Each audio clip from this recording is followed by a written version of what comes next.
மகிமையும் ஸ்தோத்திரம் உண்டாவதாக. இந்த வேலைக்காக ஆண்டவரை மனப்பூர்வமாக ஸ்தோத்திரிக்கிறேன். கூடி வந்திருக்கிறேன் உங்கள் அனைவரையும் இயேசுவின் நாமத்தினாலே அன்போடு வாழ்த்து வரவேற்கிறேன். நாம் வேதத்திலிருந்து ஒரு வசனத்தை வாசித்து நாம் சிந்திக்க போகிறோம். வாசிப்போம். யோவான் எழுதின சுவிசேஷம் 21ஆம் அதிகாரம் அதனுடைய 18ஆம் வசனத்தை வாசிப்போம். யோவான் எழுதின சுவிசேஷம் 21ஆம் அதிகாரம் 18ஆம் வசனத்தை வாசிப்போம். இளவயதனாய் உள்ளவனாய் இருந்தபோது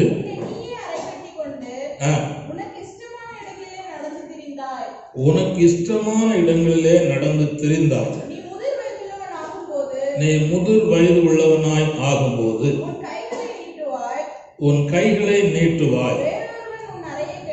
வேறு ஒருவன் உன் அறையை கட்டி உனக்கு இஷ்டமில்லாத இடத்திற்கு கொண்டு போவான் என்று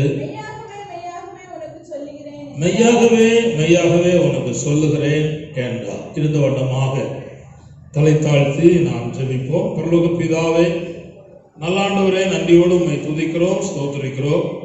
இந்த நேரத்திலும் இந்த வசனத்தை என்னுடைய கரங்களுக்கு கொடுக்கிறோம். கர்த்தாவே, இந்த வார்த்தையை ஆசீர்வதித்தாரும்.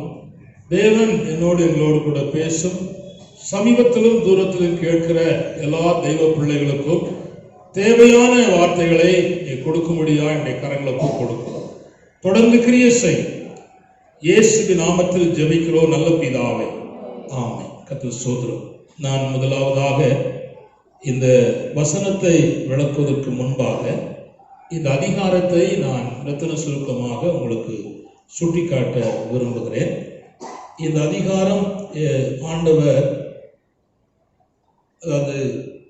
ஆண்டவரை விட்டு விட்டு பின்மாற்றமாய் போன தெய்வ பிள்ளைகளை ஆண்டவர் இயேசு கிறிஸ்து தேடி கொண்டு வருவதற்காக சென்றார் என்பதை நாம் பார்க்கிறோம். எப்பொழுதுமே அவர் நம்மோடு இருக்கும் போதும் நாம் அவரோடு கூட இருக்கும் போதும் மகிழ்ச்சி, சந்தோஷம், முன்னேற்றம், விடுதலை, தேவன் நினைத்த காரியங்கள் எல்லாம் நடைபெறும். ஆனால் நாம் அவரை விட்டு விட்டால் ஏது நடக்காது. காலமும் நேரமும் வீணாய் போமே தவிர ஒரு காரியம் நடைபெறாது என்பதை நாம் தெளிவாய் அறிந்து கொள்ள வேண்டும். கர்த்தர் ஸ்தோத்திரம். இதுல 4 பிரிவு இருக்கிறது. இந்த 4 பிரிவை நான் வேகமாய் சுட்டிக்காட்ட விரும்புகிறேன். அது என்னவென்றால், அதாவது பின்னோக்கி செல்லும் வாழ்வு, சீசர்கள் நடுவில் பின்னோக்கி செல்லும் ஒரு வாழ்வு இங்கு இருப்பதை நாம் பார்க்கிறோம். கர்த்தர் ஸ்தோத்திரம். இரண்டாவதாக, அதாவது விட்டதை மீண்டும் தேடும் வாழ்வு அங்கு இருக்கிறது. மூன்றாவதாக, அதாவது மீண்டும் கிழிந்த வலையை பெற்றுக்கொள்ளுகிற வாழ்வு இருக்கிறது. அதுக்கப்புறமாக ஆண்டவர் இயேசு கிறிஸ்து பேதுருவிடத்திலே கேட்டு விட்டு போன வாய்ப்பை தேவன் திரும்பவும் கொடுக்கிற ஒரு வாழ்வை நாம் அங்கே பார்க்கிறோம். அதோடு மாத்திரமல்ல, கடைசி நாட்களில் பேதுருடைய வாழ்க்கையிலே நடைபெற போகிற தேவ திட்டத்தை இயேசு அங்கே வெளிப்படுத்துவதை நாம் பார்க்கிறோம். கர்த்தருக்கு ஸ்தோத்திரம். நான் இப்பொழுது சொல்ல கவனிங்கள். ஏன் பின்னோக்கி சென்ற வாழ்வு என்று நான் சொன்னேனால், அதற்கு என்னன்னா, கர்த்தர் கொடுத்த அனுபவத்தை மறந்தார். கர்த்தர் அவனுக்குள்ளே துவங்கின விசுவாசத்தையும் விட்டார். அதனாலதான் பின்னோக்கின வாழ்வு இருக்கிறது. எப்பொழுதுமே யாரும் திடீரென்று போக மாட்டார்கள். ஆனா போற காரணம் என்னன்னா, கர்த்தர் அவனுக்குள் கொடுத்த அந்த மேன்மையான அனுபவங்களை மறப்பதினாலும் விடுவதனாலும் உண்டாகினதுதான் பின்மாற்றம். இரண்டாவது, ஆண்டவர் அவனுக்குள்ளே தொடங்கின விசுவாசத்தை கம்ப்ளீட்டா விட்டுட்டான். அதனாலதான் அவனுடைய வாழ்விலே அந்த நிலைமை உண்டாக்குற சோதரம். இப்பொழுது கவனிங்க, அவன் போய் பிரயாசப்படுகிறான். அவன் பிரயாசப்படாமோ இல்லை, பிரயாசப்படுகிறான். என்ன படுகிறான் என்று சொல்லி கவனிப்போமானால், அதே கடலுக்கு போனா அதே வலையை பார்த்தான், அதே படகை பார்த்தான், அதே வலையை எடுத்தான், எல்லாம் செய்தான். ஆனா இயேசு இல்லாமல் செல்லுகிற பிரயாணமோ பிரயாசமோ எல்லாம் வீணாய் போய்விடும் என்பதை நாம் பார்க்கிறோம். ஆனா அதே நேரத்தில் அந்த நேரத்தில் அவன் கீழ்ப்படுகிறான். கர்த்தர் அதே ஆசீர்வாதத்தை அவனுக்கு கொடுக்கிறார். இரண்டாவது, விட்டதை மீண்டும் தேடும் வாழ்வுன்னு சொன்னேன். வலையை விட்டான், இப்ப தேடி பிடித்துட்டான். அது கிழிந்த வலை, சரி செய்த வாழ்க்கை. விட்ட பழைய படகு ஏறக்குறைய 3.5 வருஷம் அந்த கடல் பக்கமே அவன் போல. வலை தெரியாது, மறந்துட்டான். படகு தெரியாது, மறந்துட்டான். மீன் தெரியாது, மறந்துட்டான். ஆனா விசுவாசத்தையும் தேவன் அந்த அனுபவத்தை விட்டு அடுத்த நிமிஷம் பழசு கூட வந்துட்டு. இப்ப சொல்ல கவனித்துக் கொள்ளுங்க. இயேசுவையும் இயேசு விசுவாசத்தை அனுபவத்தை விட்டா நம்மால் தோற்கடிக்கப்பட்டது திரும்ப நம்மை தோற்கடிக்கும்படி நம்ம எழுதிடும். வார்த்தை கேட்கிற அன்பா சொல்லுகிறேன், ஆண்டவர் உங்களுக்கு தந்திருக்கிற அந்த அனுபவத்தை நீங்கள் விட்டு விடக்கூடாது என்பதை நான் மிக தெளிவா சொல்லுகிறேன். சோதரம், இப்ப கவனிங்கள். இந்த இடத்துல ஆண்டவர் ஒரு பின்மாற்றமா போயிட்டான் என்பதனால கடலை கொந்தளிக்க பண்ணல, பெருங்காற்றையும் அடிக்க பண்ணல. யோனாவுக்கு பின்மாற்றமா போனதுனால பெரிய கொந்தளிப்பு நஷ்டம் வந்துச்சு. அந்த வேலையை கர்த்தர் நினைச்சல செய்யல. அடுத்தது கவனிங்க, கடிந்து கொள்ளல. ஆள் இவரு போக 6 பேரை கூட்டி போயிட்டாங்க கூட. பின்மாற்றமா போனாலும் கூட்டத்தை எடுத்துட்டு போற ஆளு இவரு. இப்பவும் சபைகள்ல பெருங்கூட்டம் பின்மாற்றத்துக்கு தான் உட்கார்ந்து இருக்கு. கூட்டம் சேர்த்துட்டான், ஒரு கூட்டத்தை சேர்த்து போயிட்டான். நான் மீன் பிடிக்க போறோம் சொன்னா நாங்களும் வாரோன்னு போயிட்டான். போன எல்லாரும் பெரிய ஆட்கள். யோவான் உண்டு, இயேசுடைய மார்பிலை சார்ந்த யோவான் உண்டு, நாத்தான்வேல் உண்டு, கபடமற்ற உத்தம இஸ்ரவேல் சொன்ன நாத்தான் உண்டு. நான் ஒன்னா சொல்லலாம், ஆனா கவனித்துக் கொள்ளுங்கள், எல்லாரும் போயிட்டாங்க, எல்லாரும் போயிட்டாங்க. ஆனா தேவன் கவனிங்கள், அவன் பின்மாற்றமாய் போனதை புரிந்து கொள்வதற்கு கவனிங்கள், பிள்ளைகளே சொன்னார். இப்பொழுது நல்ல கவனிங்கள், ஊழியர்கள் அல்லது தேவ சபை நடத்துகிற கர்த்தருடைய பிள்ளைகள் சபையிலே பல பின்மாற்றமாய் போகும் பொழுது நாம் கடிந்து கொண்டால் அவன் இன்னும் இடருவான். ஆனால் அவன் மேல் அன்பு வைத்து அவனை பாசத்தோடு நாம் ஏற்றுக்கொண்டு நடத்துவோமானால் அவன் பின்மாற்றத்திலிருந்து திரும்புவதற்கு ஏது உண்டு. கர்த்தர் ஸ்தோத்திரம். அதை நாம் மறந்து போகக்கூடாது. கவனிங்கள், கர்த்தர் ஸ்தோத்திரம். ஆனா இந்த இடத்துல கவனிங்கள், இயேசுவை முதலாவது ஆண்டவர் இந்த இடத்துல வெளிப்படும். எப்படி வெளிப்படுகிறார் சொன்னால், அற்புதம் செய்கிறவராய் வெளிப்படுகிறார். எதுல வெளிப்படுகிறார்? அற்புதம் செய்கிறவராய். இதுல அவங்க வாழ்க்கையில தோத்து போயிருக்கிற பிரயாசத்தில் இயேசு அற்புதம் செய்கிறார். பிள்ளைகளே, புசிப்பதற்கு ஏதாவது உண்டான்னு சொன்னார் கேட்டா, ஆனா ஒன்று இல்லைன்னு சொன்ன போது ஆண்டவர் அதுல அற்புதம் செய்தார். கர்த்தர் ஸ்தோத்திரம். இரண்டாவதாக கவனித்துக் கொள்ளுங்கள், அவர் பிரயாசத்துக்கு பலன் கிடைக்கும்படி ஆண்டவருக்கு என்ன செய்தார்? உதவி செய்தார். இரண்டாவது, ஆண்டவர் அவர்களுக்கு போஷித்தார், சாப்பாடு கொடுத்தார், சாப்பாடு கொடுத்தார். கர்த்தர் ஸ்தோத்திரம். இயேசு விட்டுட்டு போன பிற்பாடு உண்டான தோல்வியை ஆண்டவர் வெற்றியாய் மாற்றுகிறார். இயேசு விட்டுட்டு போன தோல்வியை இயேசு வெற்றியாக மாற்றுகிறார். அது ஸ்தோத்திரம். கவனிங்க, அங்க சொல்லப்பட்டிருக்கிறது, பெரிய அளவுல பெரிய மீனை பிடிச்சாங்க, 153 மீனை பிடிச்சாங்க. வலை கிளியல, என்ன செய்யல? கிளியல. அப்படின்னா அர்த்தம் என்னன்னா, இயேசுடைய அளவற்ற கிருபை அவளை சூழ்ந்து கொள்கிறது. இன்னும் குணப்படல, இன்னும் இருதயத்துல பல மாற்றங்கள் என்ன செய்யல, உருவாகல. ஆனா ஆண்டவர் அவளுக்கு மேல் வைத்த கிருபையை அங்க என்ன செய்கிறார்? வெளிப்படுத்துகிறார் என்பதை நாம் பார்க்கிறோம். ஸ்தோத்திரம். கவனிங்கள், கடந்து விட்ட நிமிடங்கள், தம்பிமார் கவனிங்கள், தகச்சுமார் கவனிங்கள், கடந்து விட்ட நிமிடங்கள் அல்லது தவறவிட்ட வாய்ப்புகள் அல்லது தவறவிட்ட சொற்கள், இது மூன்றும் திரும்ப கிடைக்காது. நீ என்ன பாடுபட்டாலும் திரும்ப கிடைக்காது. ஆனால் இதை உணர செய்த ஆண்டவர் அவளை உணர்த்தி திருத்தின போது, அதாவது தவறவிடாத நேரத்தையும் தவறவிடாத வாய்ப்பும் தவறவிடாத சொல்லும் வாழ்க்கையில் செயல்படுகிற தெய்வ பிள்ளைகளுக்கு கர்த்தர் கூட இருந்து அவர்கள் எண்ணுவதை காட்டிலும் மகா மேன்மையான முன்னேற்றங்களையும் ஆசீர்வாதங்களையும் கர்த்தர் இங்கே கொடுக்கிறார். சொல்ல அல்லேலூயா. கர்த்தர் வாய் திறந்து சொல்லு ஜாசுவா, அல்லேலூயா. ஆமென். கர்த்தர் ஸ்தோத்திரம்.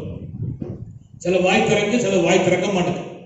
ஆண்டவர் தான் கிருபையா இருக்க கடவுள். ஆனா இங்கு ஆள் பிறக்கும் ஆண்டவர் கிருபை உண்டாகட்டும். அது இதுக்கெல்லாம் தேவை. ஆனா அது தருவார் ஆண்டவர். ஆனா அதுக்கு முன்னால ஆண்டவரை வாய் திறந்து என்ன செய்யணும்? பாடும். ஆண்டவர் சொல்லுகிறார், அவன் வாயை விரிவாய் திற, நன்மையால் நிரப்பன்னு சொல்றார். அப்போ வாயை விரிவாய் கர்த்தரை திறக்கிற கர்த்தருக்கு நன்மை கொடுக்கிறார். சொல்ல அல்லேலூயா. கர்த்தர் ஸ்தோத்திரம். இது மட்டுமல்ல, அறிவு ஆண்டவர் அவன் பண்ணின தவற அவனே அறிக்கை செய்வதற்கு 3 சந்தர்ப்பத்தில் நீ என்னை நேசிக்கிறாயா, நீ என்னை நேசிக்கிறாயா, நீ எனக்கு அன்பா இருக்கிறாயா என்று சொல்லி ஆண்டவர் பேசுறார் அவன்கிட்ட. அதாவது இது தேவன் தொடர்ச்சியாக பேசுவதற்கு வாய்ப்பு கொடுக்கிறார். நீ என்ன நேசிக்கிறாயா அப்படின்னு கேட்கிறார். அவன் சொல்றான், ஆமா ஆண்டவரே நேசிக்கிறேன்னு சொல்றான். அதோட விட்டுருக்கலாம் ஆண்டவர். ஆனா இன்னும் உணரணும். எத்தனை முறை ஆண்டவர் சத்தியம் பண்ணினா? 3 முறை, 3 பஞ்சர். இது 3 பஞ்சரை ஒட்டினாதான் இவர் தலைவராக முடியும். பஞ்சரை வச்சுக்கிட்டு தலைவராக பலர் இருக்காங்க. ஆனா தலைவர் போஸ்டர் இருந்தாலும் அவருடைய செயல்பாடு வித்தியாசமா போயிடும். ஆனா இங்க ஆண்டவர் அவனுக்கு பேசுவதற்கு வாய்ப்பு கொடுத்து அவன் செய்த தவறை அவனே அறிந்து அறிக்கை செய்வதற்கு ஆண்டவர் அங்கே ஒரு மேன்மையான காரியத்தை எதிர்பார்க்கிறார். கவனிங்கள், என்னை நேசிக்கிறாயா என்று சொல்வதற்கு அர்த்தம் என்னன்னா, இயேசுவே சார்ந்து கொள்ள வேண்டும் என்பதற்காகத்தான் கேள்வி, அல்லது இயேசுவே அணுகிக் கொள்ள வேண்டும். படக வலக வலைய மீனையே நம்பி வாழ்ந்துட்ட, அதை நம்பிதான் நீ போன. ஆனா இனியாய் போகாது, என்னையே சார்ந்து கொள், என்னையே நம்பு, அவனை ஆசீர்வதிப்பேன் என்று கர்த்தர் சொன்னார். அதுல ஆண்டவர் அவனுக்கு, கவனிங்கள், அதை சரிப்படுத்தும் போது ஆண்டவர் செய்த வேலை என்ன? அவனுக்கு ஊழிய பொறுப்பை கொடுத்தார், ஊழியம் செய்ய வாய்ப்பை கொடுத்தார், ஊழியம் செய்ய அழைப்பை கொடுத்தார்.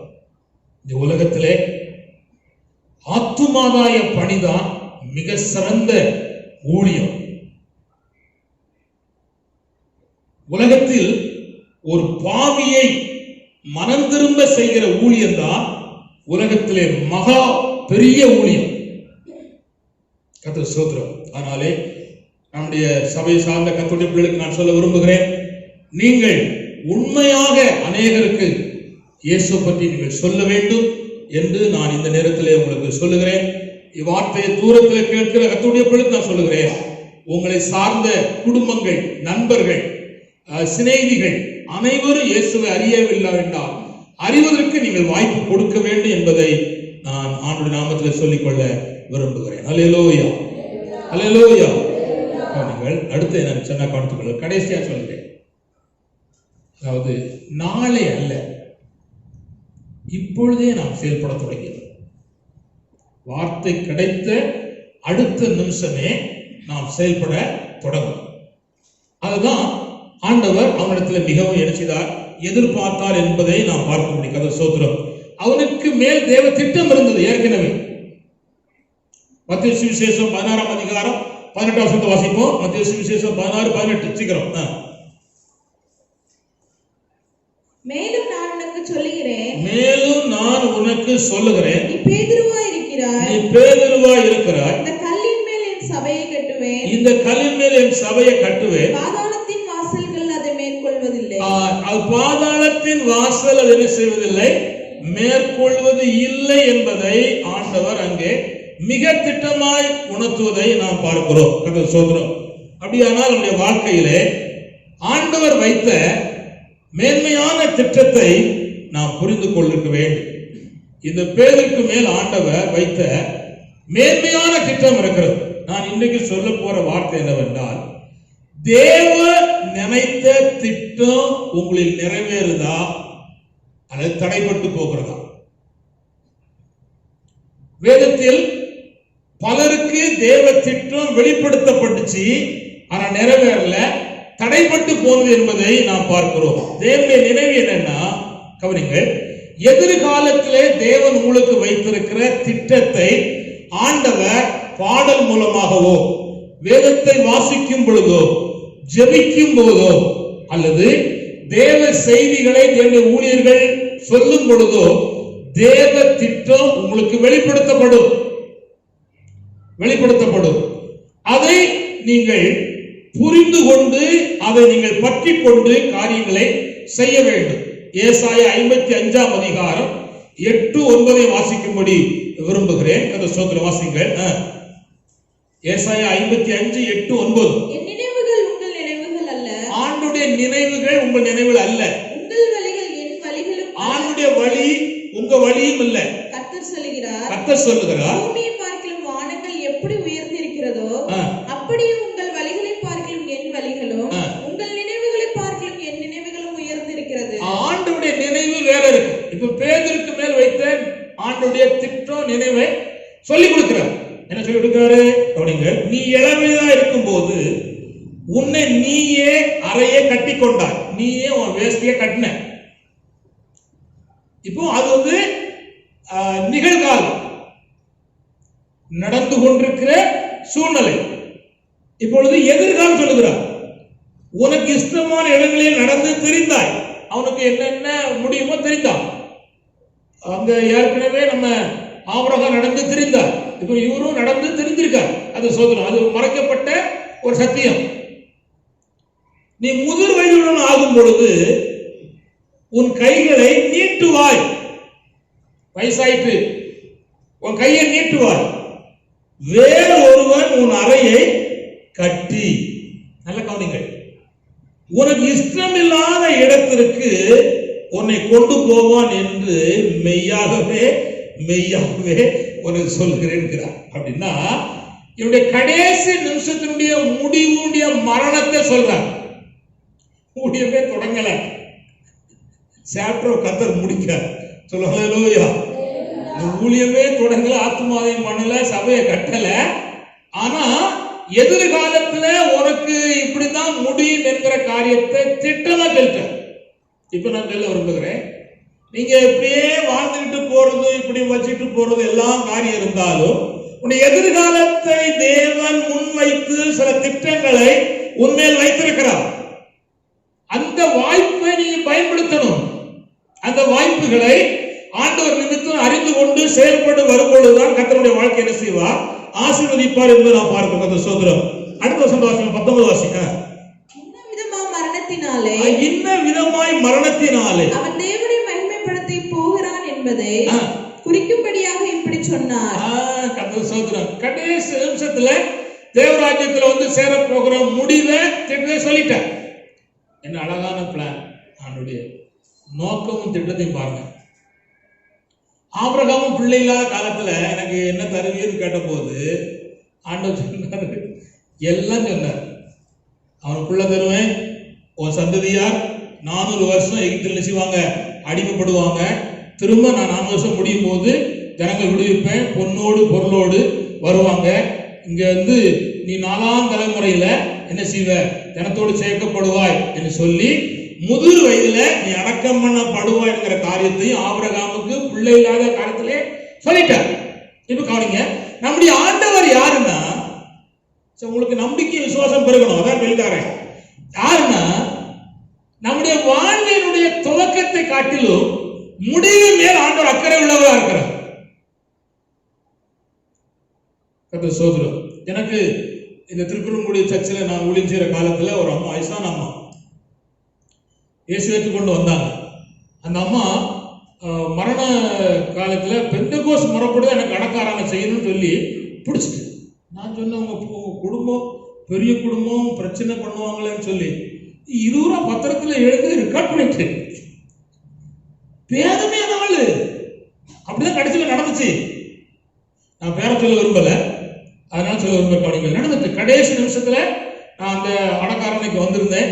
ஆவிக்குரிய முறைப்படிதான் அந்த அடக்காரன் செய்து நடந்துட்டு, அந்த குடும்பம் அவங்க அந்த பாட்டியம்மா என்ன சொல்லிச்சு அதுக்கு நினைச்சிட்டு உடன்பட்டு கடைசி முடிவை அந்த பாட்டி கரெக்டா தீர்மானம் பண்ணிட்டு, ரட்சிக்கப்பட்டுட்டேன், ஞானசாரம் பட்டுட்டேன், ஆவிக்குரிய சபைக்கு வந்துட்டேன், இனி வேற ஒரு முறைப்படி எனக்கு அடக்காரன் சொல்றது நடக்கக்கூடாது அப்படிங்கிறதுல எழுத்தின் வடிவில குடும்பத்தை எழுதி வச்சு ஒரு பத்திரம் எனக்கும் இன்னொரு பத்திரம் அவங்க வீட்டுக்கும் கொடுத்துட்டு, என்ன அனுபவம்!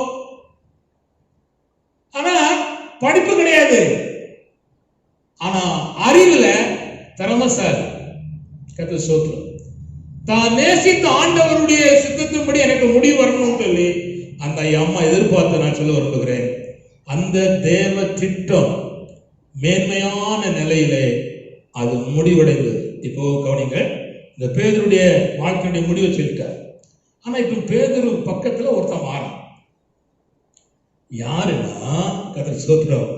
கவனிங்க, இதை அவர் சொன்ன பின்பு அவனை நோக்கி என்னை பின்பற்றி வா அப்படின்னு சொல்லிட்டார். ஏன்னா பின் தங்குதான்,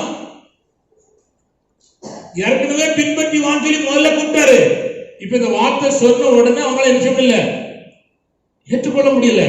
சொல்லிட்டாரு, என்ன பின்பற்றி வாப்பா, நான் பார்த்துக்கலாம்னு சொல்லிட்டாரு. பின்பற்ற வேண்டிய.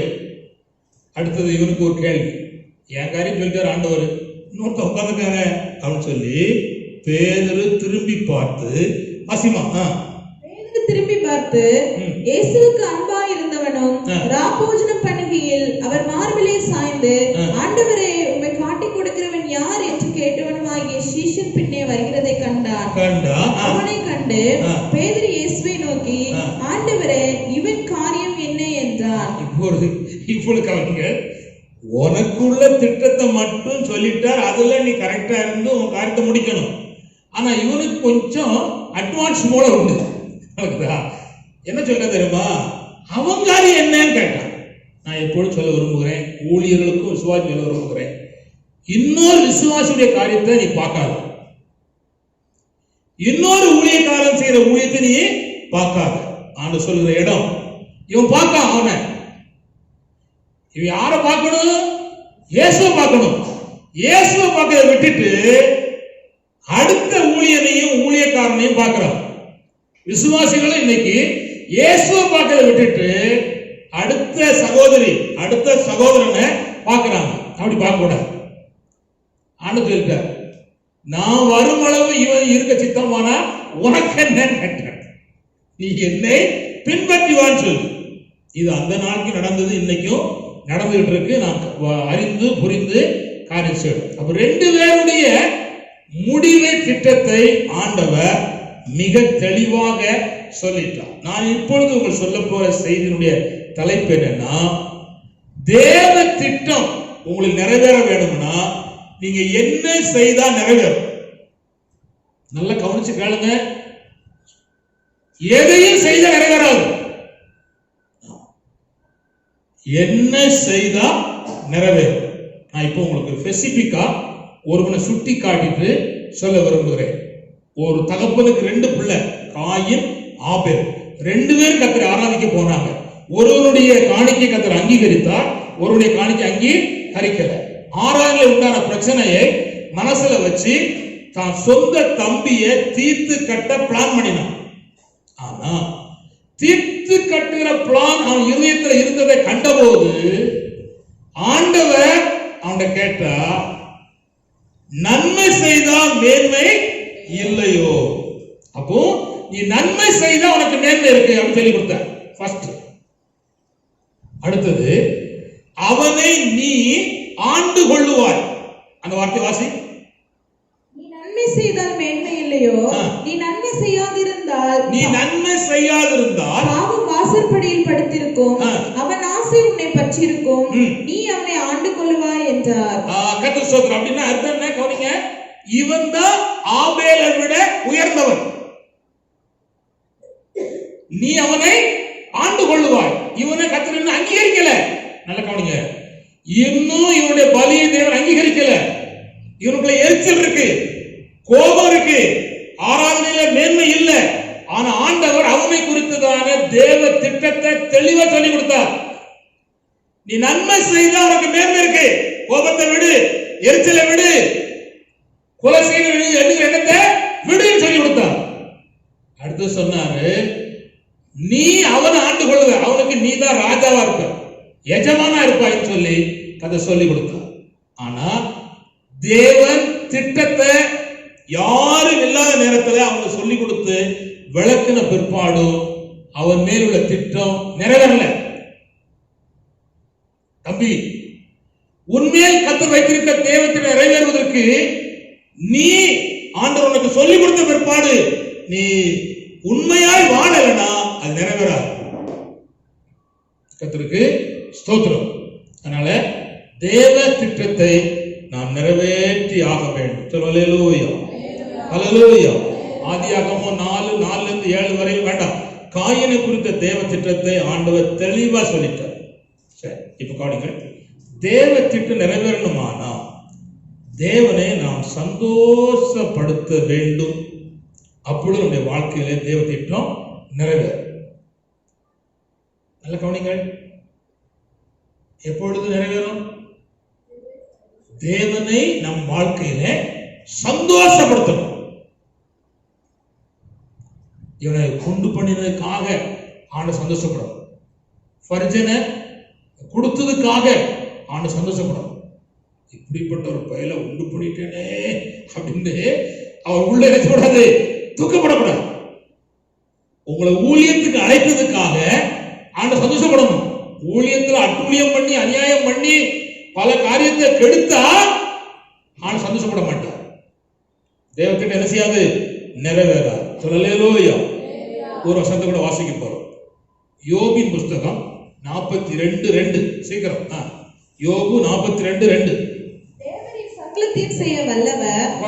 தேவரீர் சகலத்தையும் செய்ய வல்லவர். நீர் செய்ய நினைத்தது தடைபடாது என்பதை அறிந்திருக்கிறேன். நீர் செய்ய நினைத்தது தடைபடாது என்பதை அறிந்திருக்கிறேன். கவனிங்க, இவ அழகா சொல்றான். எப்ப சொன்னா, சரீரம் முழுவதும் பற்கள், புண்ணு, ஓட்டு எடுத்து சுரண்ட, வேலைக்காரன் வேலைக்காரி எல்லாரும் விலகி போறாங்க. இருந்த வீடு போயிட்டு, ஆடு மாடு ஒட்டகம் எல்லாம் போயிட்டு, கையில ஒரு பைசா கிடையாது, திவால். ஆனா எது போனாலும் உள்ளத்துல ஒரு காரியம் இருந்தது. தேவரீர் நீ சகலத்தை செய்ய வல்லவர். நீ செய்ய நினைத்தது செய்யாது தடைபடாது என்பதை அவன் அறிந்திருந்தான். கவனிங்கள், ஆண்டவர் அவனுக்கு செய்ய நினைத்தது தடைபடலை. ஏன் தெரியுமா? நஷ்டம், கஷ்டம், இழப்புல கண்ணீரும் வேதனையும் சஞ்சலமும் பெருக்கெடுத்து ஓடும் நேரத்துல தேவனை சந்தோஷப்படுத்தினான். எப்படி? கர்த்தர் தந்தா, கர்த்தர் எடுத்தா, கர்த்தர் நாமத்திற்கு ஸ்தோத்திரம் அப்படின்னு சொன்னான். சொல்லி விடாக்கு. யோபு போராட்டம் எனக்கும் வராது, உங்களுக்கும் வராது. கவலைப்படாது. நமக்கு அவ்வளவு ஆடும் இல்லை மாடும் இல்லை. நன்றி, அதுக்கு ஸ்தோத்திரம். அவன் காலை கழுவுனது நெய்ய வச்சு காலை கழுவுனானா? நமக்கு உப்பு தண்ணி தான் கிடைக்கும் காலை கழுவுறதுக்கு. ஆண்டவருக்கு கோடி ஸ்தோத்திரம். ஆனா அவ்வளவு பெரிய மனுஷன் எல்லாம் போன போது தேவன் என்ன செய்யறான்? சந்தோஷப்படுத்துறான்.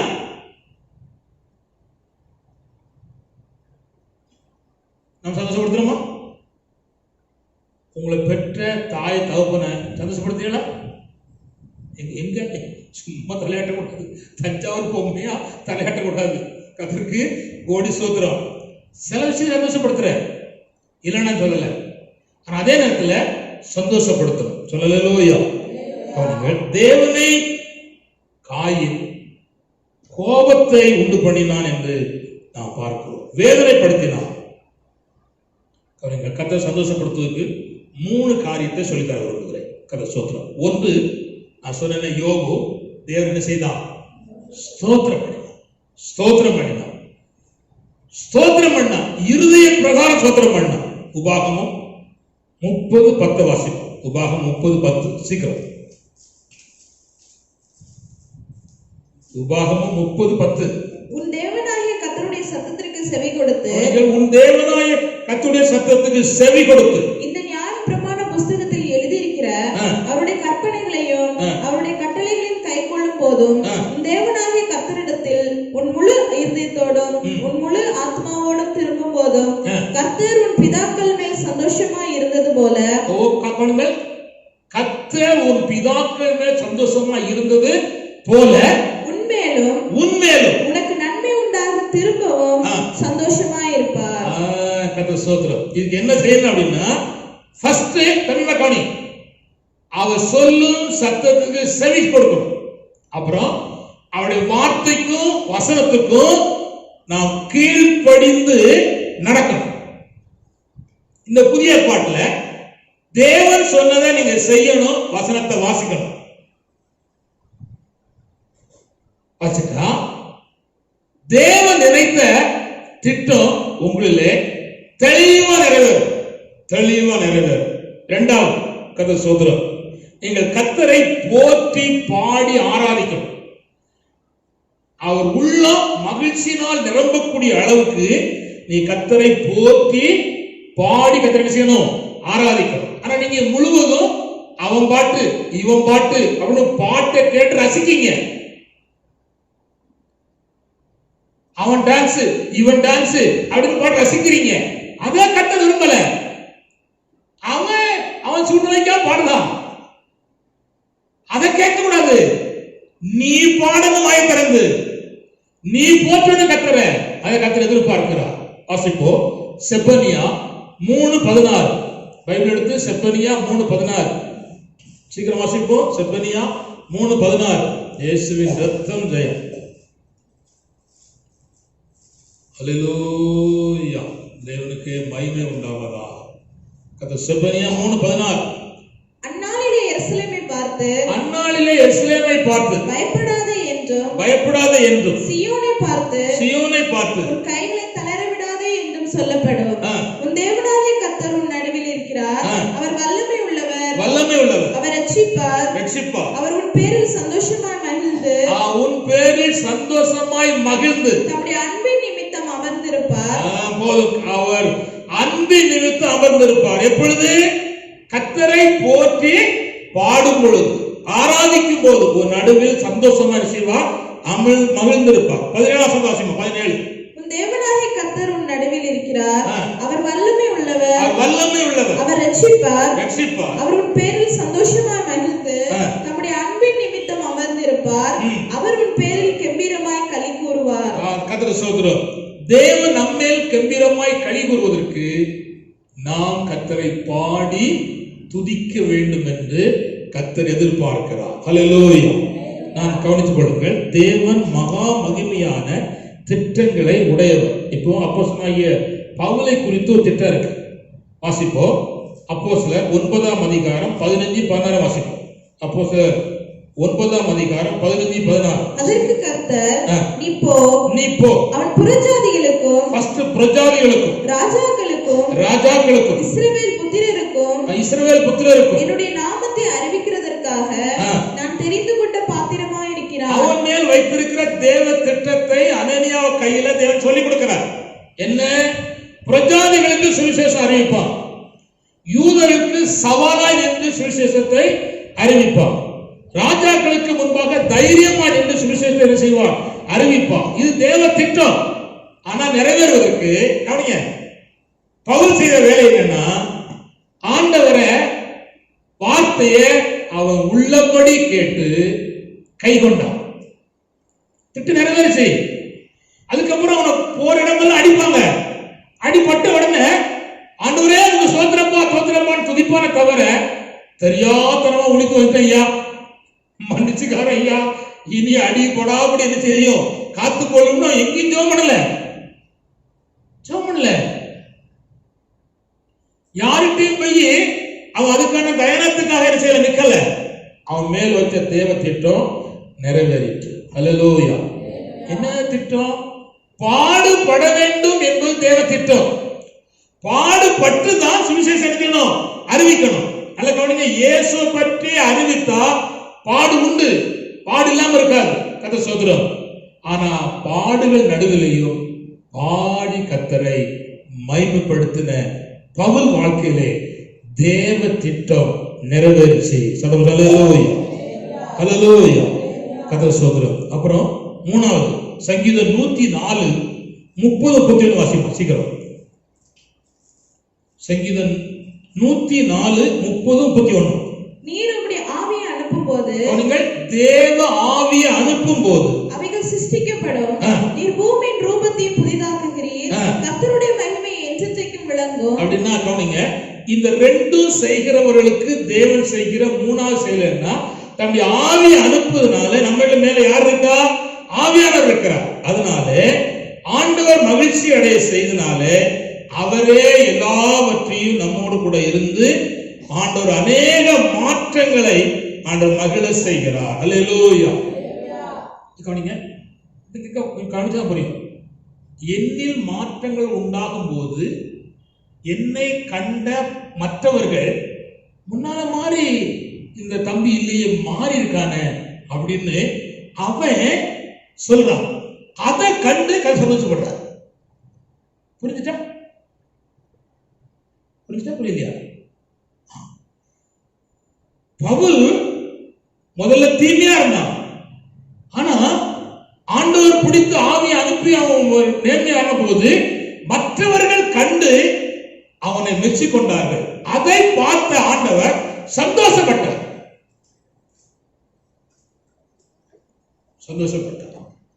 அப்போ ஃபர்ஸ்ட் தேவத்தின் நிறைவேறணுமானா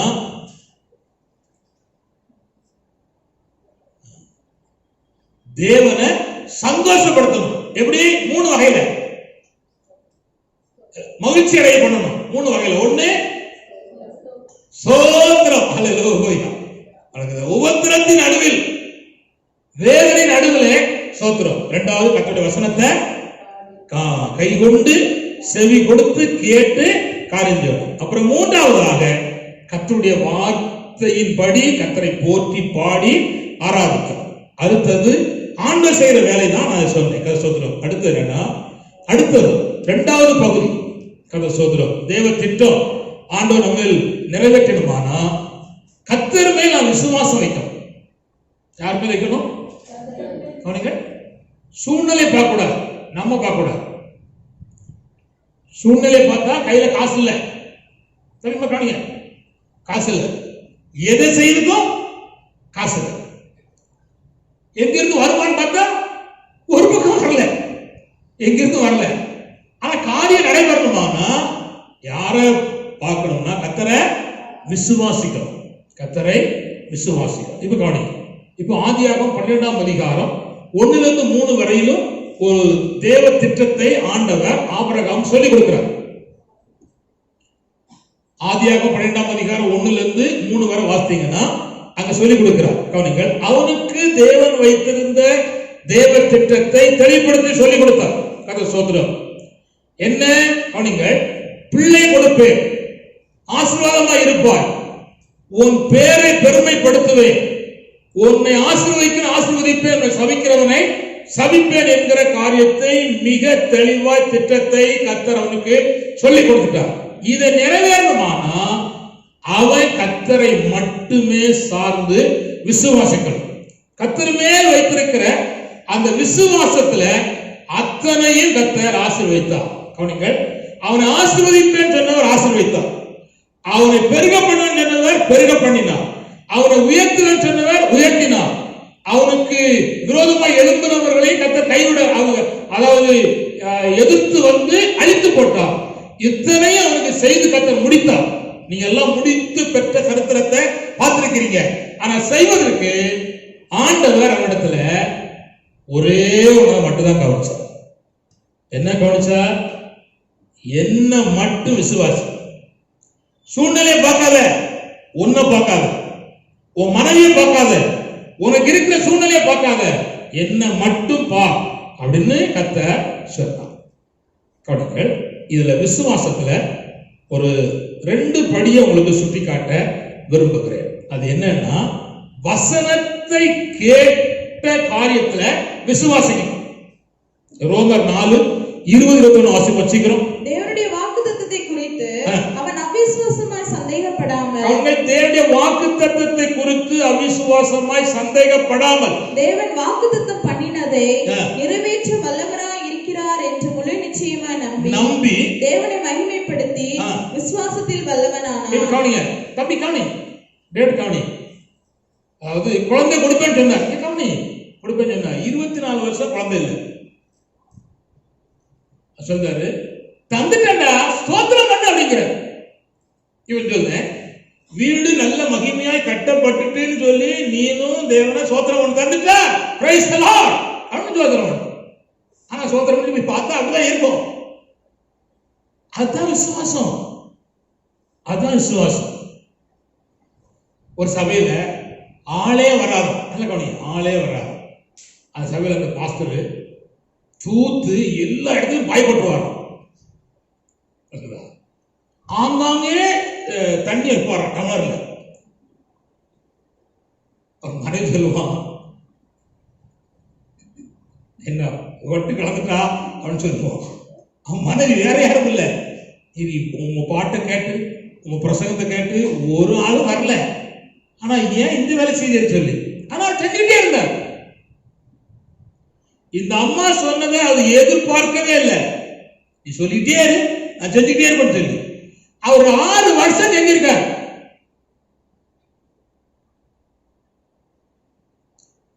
அப்போ ஒரு முக்கியமான ஊழியக்காரனை போய் கேட்டார். நான் அவர் மிலிட்ரி மேன், மிலிட்ரில இருந்து வேலையை வேண்டாம்னு விட்டுட்டு ஒழித்து வந்திருக்கார். 6 வருஷம் ஒழிஞ்சுட்டார் ஆத்மா இல்லை. அப்பொழுது ஒரு வயசான சன்னியாசிட்ட போய், இவர் திருமணமானவர், கேட்டுட்டார். ஐயா, கொட்டடிச்சாச்சு, பாட்டு பாடியாச்சு, பாய் விரிச்சு போட்டாச்சு, என்னமோ செஞ்சு பார்த்தாச்சு, நானும் 6 வருஷம் என்னென்ன விசுவாசிக்க முடியும் விசுவாசிட்டேன், ஆனா ஒண்ணும் நடக்கலையா, என்னெல்லாம் செஞ்ச திரும்ப சொல்லு அப்படின்னு கேட்டார். வரிசையா சொன்னார். அப்ப அவர் சொன்னாரா, என்னைக்காவது உட்கார்ந்து அழுதியான்னு கேட்டார். இந்த 2 கண்கள்ல ஒரு சர்ச்சில் தார தாரையா கண்ணீர் வடிச்சு இடம் ஒரு மாதிரி ஆச்சான்னு கேட்டாரா. அதை செய்யலையா, நீ அதை செய்ப்போம். அதுக்கப்புறம் சில மாசம் சர்ச்சில் உட்கார்ந்து அழுதுக்கார்.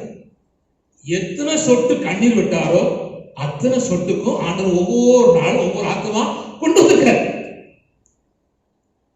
ஒரு கடுமையான வியாதி பிடிச்சவன் அவன் சொன்னாராம், ஐயா எனக்கு சோகம் பண்ணுங்கய்யா, சோகமாகட்டும். இவரு அவனை பார்த்தவனுக்கு இது சோகமாகாது, அவனு படத்துல எழுதாரு.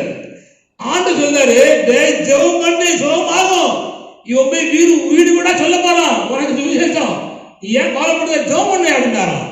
ஜெபம் பண்ணிருக்கான். அந்த ஊழியர்கள் ஜெபம் பண்ண உடனே கர்த்தர் சுகத்தை கொடுத்தார். அவன் சுகத்தை பெற்றுட்டு வீதி வீதியா தெருவா சொல்லிட்டான், இந்த சர்ச்சைக்கு போனா சுகம் கிடைக்கும், சுகம் கிடைக்கும் சொல்லிட்டான்.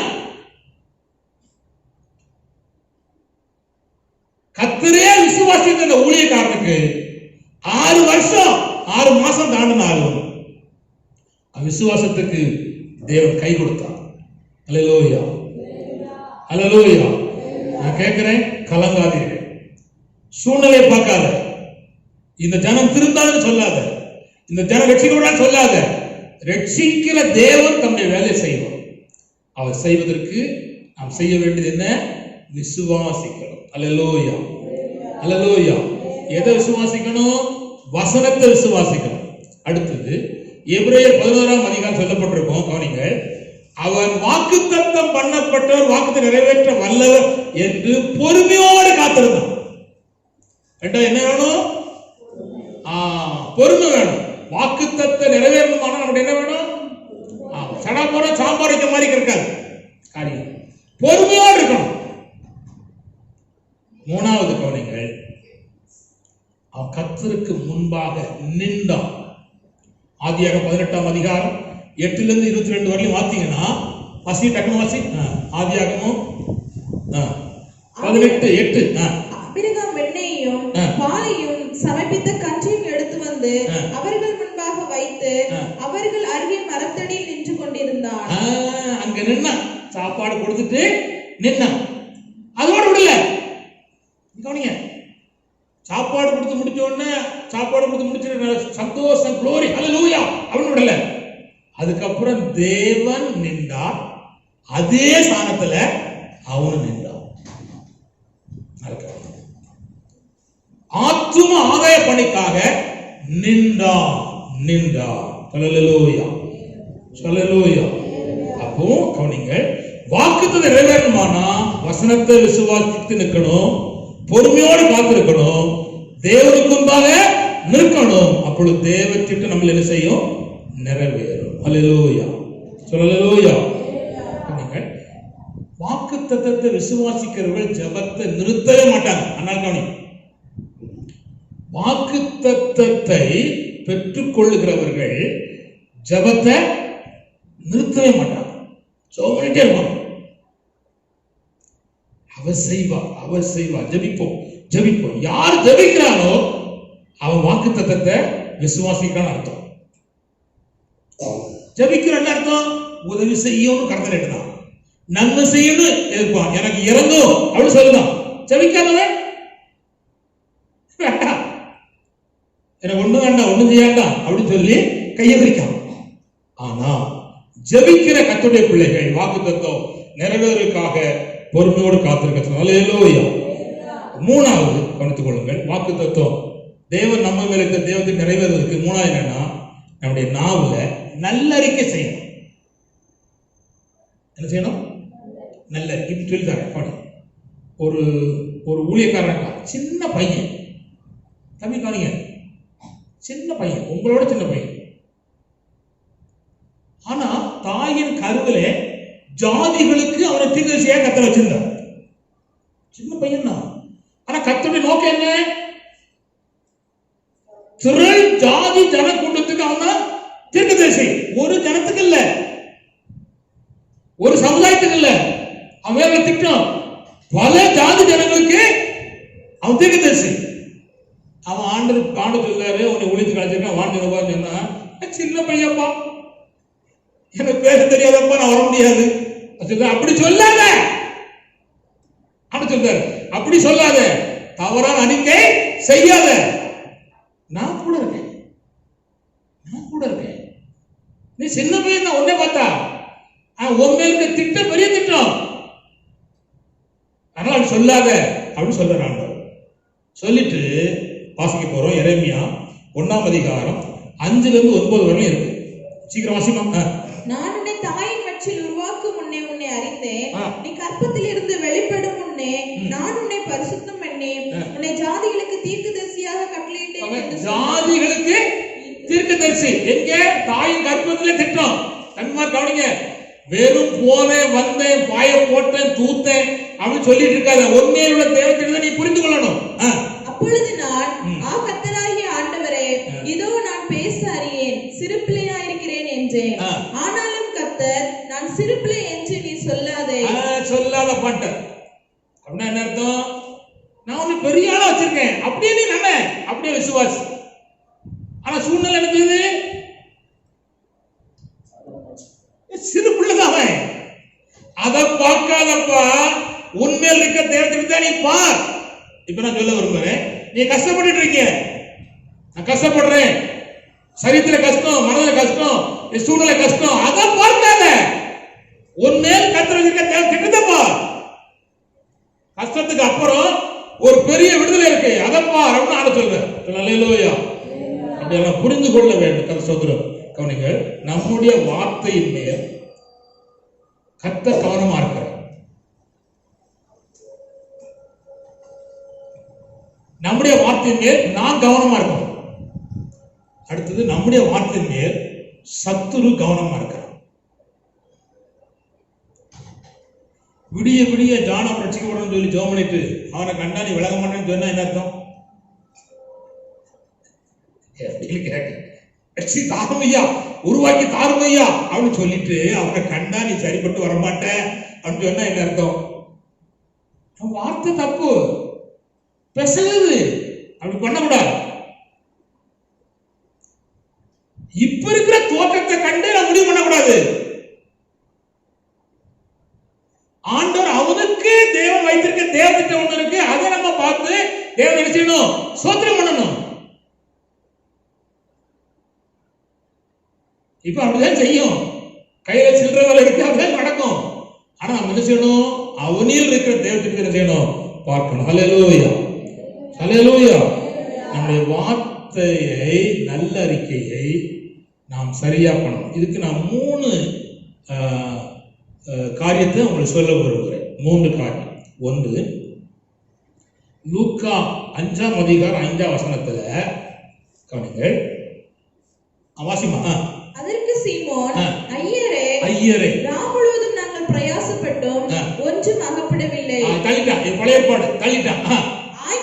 ஆகிலும் உம்முடைய வார்த்தையின்படியே வலையை நான் தோத்து நிற்கிறேன், ஒண்ணும் இல்ல, பஞ்ச காலம், ஒரு கையில ஒண்ணும் சாப்பாட்டுக்கு வழி இல்ல, வீட்டுக்கு கூட கறிக்கு மீன் இல்ல, வலையும் சரியில்லை, நானும் சரியில்லை. ஆனா இப்போ நீ வந்திருக்கிற அந்த வார்த்தையின் படி நினைக்கிறேன் போடுதேன். அப்போ போடக்கூடாத நேரம், பகல்ல கலிலேய கடல்ல மீன் பிடிக்க முடியாது.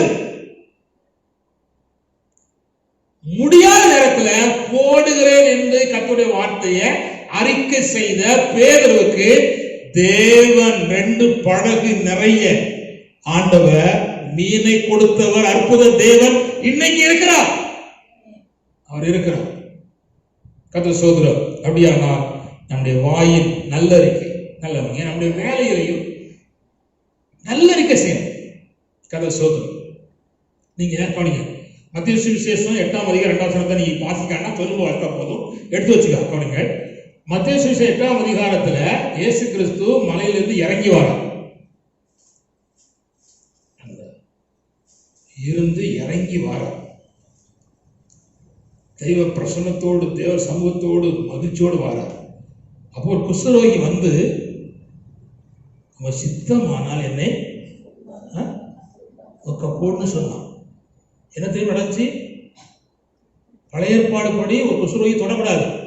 ஆண்டவர் சட்டத்தை அடிச்சு உடைச்சிட்டு தொட்டு சுகமாக்கினான். அல்லேலூயா. ஒதுக்கினவனை, தள்ளப்பட்டவனை, தீட்டு சொல்லி கொண்டு போறவனை இயேசு தொட்டு சுகமாக்கினார். அதான் புதிய ஏற்பாடு. சுகமாக்கினார். நல்லறிக்கை செய்தான். சித்தமானால் என்னை, எனக்கு சித்தம் உண்டு, சுத்தம் ஆகு அப்படின்னு சொல்லி அவன் தொட்டு சுகமாக்கினார். நல்லறிக்கை செய்தார். கவனிங்க, 100க்கு அதிபதி ஆண்டவர், நீ ஒரு வார்த்தை மட்டும் சொல்லப்பா, நிறைய வார்த்தை சொல்ல. என் வேலைக்காரன் பிழைப்பான், என் குடும்பம், என் தொழில், என் ஊழியம், என்னுடைய வாழ்க்கை முன்னேறுவதற்கு நீ ஒரு வார்த்தை சொல்லும். அல்லேலூயா. என்னுடைய கவனி, எல்லாரும் கவனி, நீங்கள்லாம் கவனிங்க. உங்களுக்கு தெரியாது, என் அம்மா இருக்கு தெரியும், என் சௌகரியமா சில இருக்காங்க தெரியும். நான் வந்து சின்ன வயசா இருக்கும்போது பனவோல் உள்ள வீட்டில் இருந்தேன். மழை பெஞ்சா சட்டியடு பொட்டியடு அப்படின்னு எல்லா பக்கம் ஒழுவும். இங்க இருக்க டிக்கெட்டே 13 டிக்கெட்டு, அதுக்குள்ளதான் அவ்வளவு படுக்கும். ஆனா மழை பெஞ்சா ஒழுகும். அப்புறம் வெயில் அடிச்சா உள்ளடிக்கும். அப்படி இந்த வீட்டுல தான் நான் வளர்ந்தோம். அப்போ மனசுல விசுவாசித்து, ஆண்டவரே இந்த ஓலை வீடு மாறணும், எனக்கு ஒரு நல்ல வீட்டை கட்டித்தார். கார் வருவதுக்கு முன்னாலே கார் வரும் கேட்டே போட்டேன். எங்க அப்பா சொன்னாரு, இதுக்குள்ள வரைக்கும் ஆள் இல்லை, இப்போ கேட்ட பெருசா போடுத, வரும்பா வரும். கர்த்தரையே விசுவாசித்தேன், கர்த்தரையே நம்பினேன், கர்த்தரையே சார்ந்து கொண்டேன். அத்தனையும் செய்தது கர்த்தராகிய இயேசு கிறிஸ்துவை. இன்னமும் நான் விசுவாசிக்கிறேன், இன்னமும் நம்புகிறேன். அவர் செய்ய வல்லவர். நல்லறிக்கை செய்யணும். என்ன செய்யணும்? எனக்கு கர்த்தர் வேலை வாய்ப்பை தருவார்.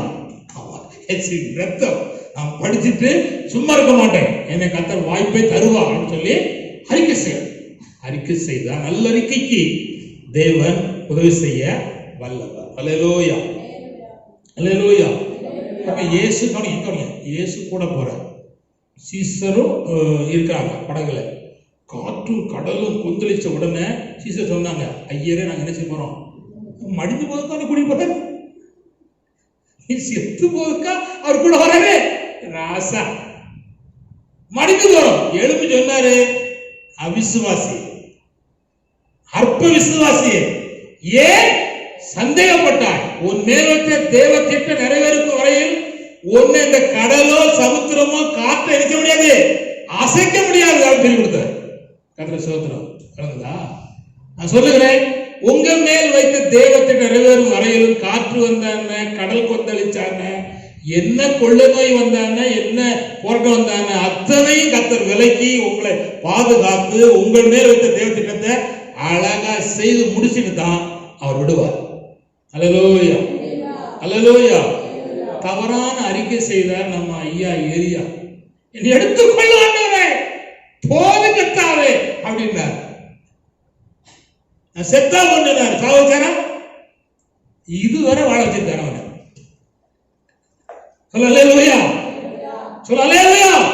அவன் நினைச்சுட்டா அது முடிஞ்சு போச்சு, செத்து போனா காலம் முடிஞ்சிடும், பிரச்சனை இல்லை, போய் சேர்ந்துலாம் பரவ நினைச்சான். இல்லடா, உனக்குன்னு ஆயுசு காலத்தை கூட்டி உன்னை எல்லாரும் பேசினாங்கல்ல, அவனை கண்ணுக்கு முன்னால வாழ வச்சு உன்னை நான் ஆசீர்வதிக்க போறேன் என்பது கர்த்தர் சித்தம் வைத்தார். அல்லேலூயா. கடைசி கால ஊழியத்துல எலியாவுக்கு ஒரு ஊழிய பங்கு இருக்கு.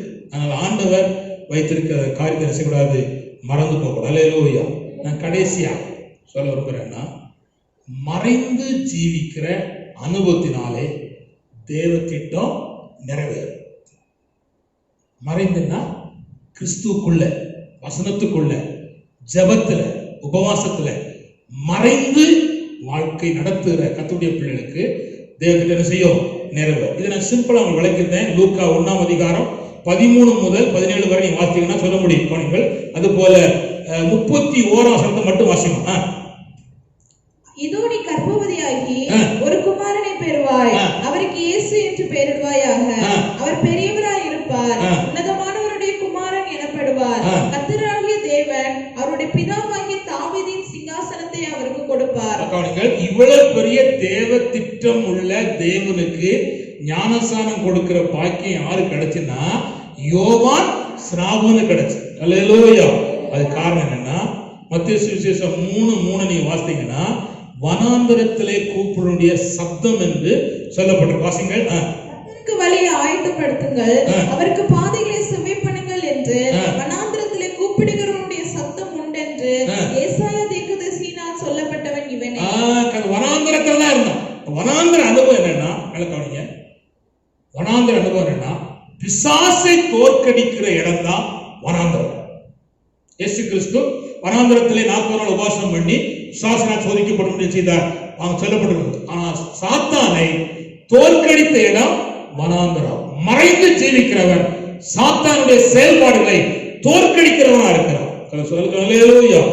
அதுபோல இயேசு கிறிஸ்து மத்தேயு சுவிசேஷம் 15ஆம் அதிகாரத்துல சம்பவம் இருக்கு, வாசிக்கான சொல்லி கவனிங்கள். என்ன நடக்குன்னா, அங்க 3 நாள் பிரசங்கம் கேட்காங்க. வனாந்தரத்துல அப்பம் குறைவா இருக்கிறது. வனாந்தரத்துல இருக்கிறதை கர்த்தர் பெருக பண்ணுகிற இடம் தான் வனாந்தரம். அப்ப மறைந்து ஜீவிக்கிற கர்த்தருடைய பிள்ளைகளுக்கு இருக்கிறதை பெருக பண்ணுவார்.